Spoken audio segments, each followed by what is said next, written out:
Westminster dates itself from 1837, and in 1837 there was a group of Irish farm families that had emigrated from Northern Ireland that were living in the district, and they were brought together by the Reverend Alexander Lewis, who'd been sent out as a missionary from the United Synod of Ulster to organize churches in this area, and the Orangeville congregation was one of the first. The present building dates to 1878 and 1879. It was built, and when it first opened, it was called Zion Presbyterian Church, and it was designed by an architect named, appropriately enough, Cornelius J. Sowell. By the time it was built, they were heavily in debt and had a small congregation. There was a second congregation, Bethel congregation down the street, which was in a little church and was way overcrowded. So the two of them came to an arrangement that they would amalgamate into one congregation. In 1880, they changed the name to St. Andrew's, and most of the older people in Orangeville would recognize the building as St. Andrew's Presbyterian Church. The next big change came in 1948 and after. At that point, Orangeville had two united churches, First Avenue and St. Andrew's. They amalgamated, and the decision was taken to use this building. But the condition was that it had to be renovated so it too would look like a new church. It wasn't old St. Andrew's, it wasn't old First Avenue, it was new Westminster. Now we're at a point in our history where we want to try to build on our strengths and confront our challenges so that we can continue to be a vital Christian presence in the town of Orangeville. The United Church of Canada historically has been a church that has provided for the needs of the community around them because of their interpretation of the gospel. There's a great feeling here, there's optimism here, there's people that want to move forward, and I think we've got to relate that to the community. I do sense a great spirit of hope and optimism in this community, and we have to market that in some way and get it out there.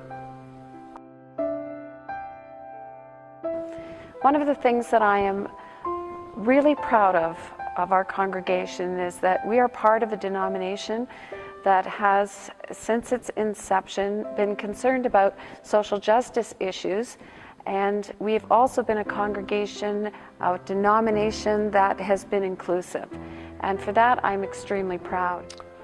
How important are volunteers to Westminster?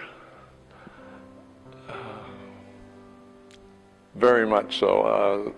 We need them. We have them. We have a lot of volunteers here. They work hard, whether it's on Saturdays or early prepping for things, the men coming and carrying clothes, whatever.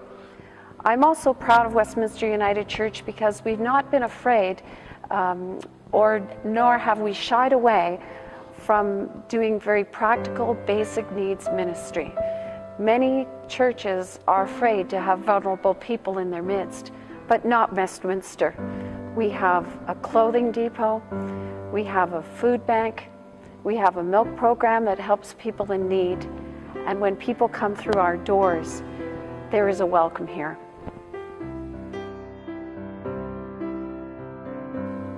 When I came to Westminster United Church, it was my hope that this building would become a spiritual wellness center where people were nurtured spiritually, physically, and emotionally. I think any renovations that we do with this church will help us get into the community and will help us serve the community. See, the proposed renovations really are a physical attempt to extend the community that we say we are. The unfortunate consequence of the present design is that people are divided up into different parts in the sanctuary. The new design would level the floor, change the chancel, get rid of the fences, and make the congregation all one. To date, Some of that dream has been realized with groups, running clinics, Tai Chi classes, Bible studies. We continue our ministry to people with addictions. We run the clothing depot, the food cupboard, the milk program. But that is only a beginning. I think of the accessibility, therefore the community comes in and a stronger voice.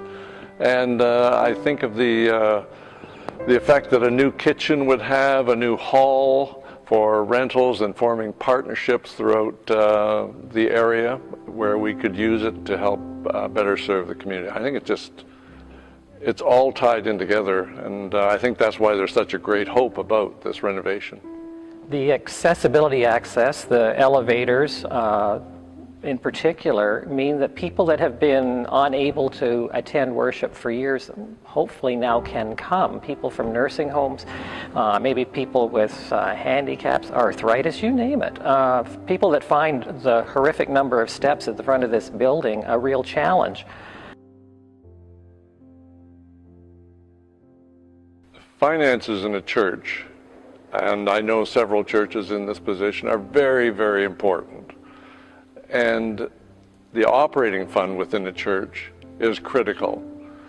If you're continually dragging in your operating fund, then there continually is a feeling that starts to eat away at that positive hope that we talked about before and looking to the future.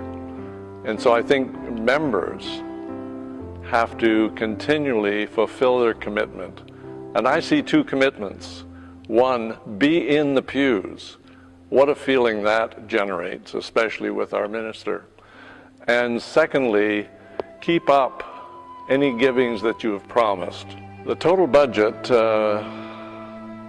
for this renovation that I just spoke about is approximately $750,000, and that's the amount the congregation knows about.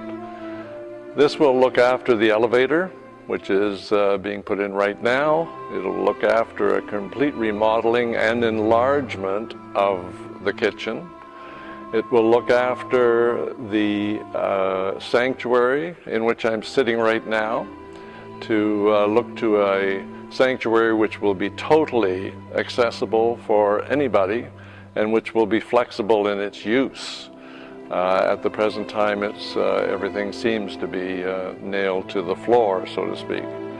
And then we have the signage outside, which was frozen the other day when I tried to change the sign. It would become electronic. The parking lot would be paved. And the hall downstairs, which is used for Christian education and which is a very important area for the church, would be made to look much better and, with changes in doorways, etc., more functional. I don't think we should be afraid of change, because every time we've changed this church, the congregation grew.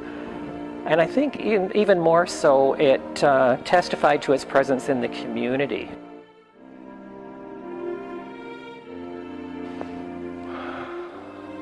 I think the thing that excites me most about the congregation in this church is exactly what I'm doing now. People just keep giving up their time to start little choirs, to put on shows for the church. So many things. It's great. Why do we serve others? In the gospel, Jesus tells his disciples, whatever you do for others, you do for me. After the 1976 renovation, we created the clothing depot, we've started the milk program. Looking after ourselves means we're looking after the community, and there's been several very successful programs that are tied together. And I'm not sure what the exact relationship is, but when you do a renovation, you seem to rejuvenate the congregation, refocus it. And I think we're in the midst of another wonderful regeneration and refocusing. At Westminster United Church, we are committed to getting back to the basics of people's needs. Their spiritual care, their physical care, and their emotional care.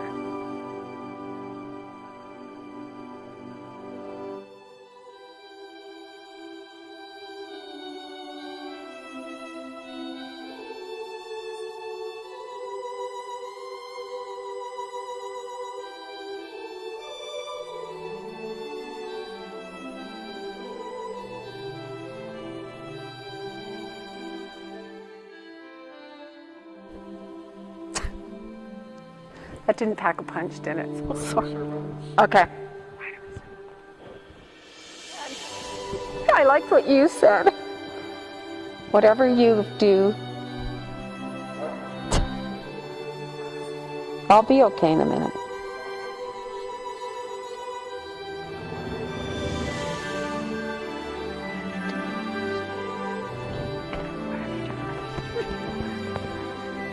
I'm sorry, Brian.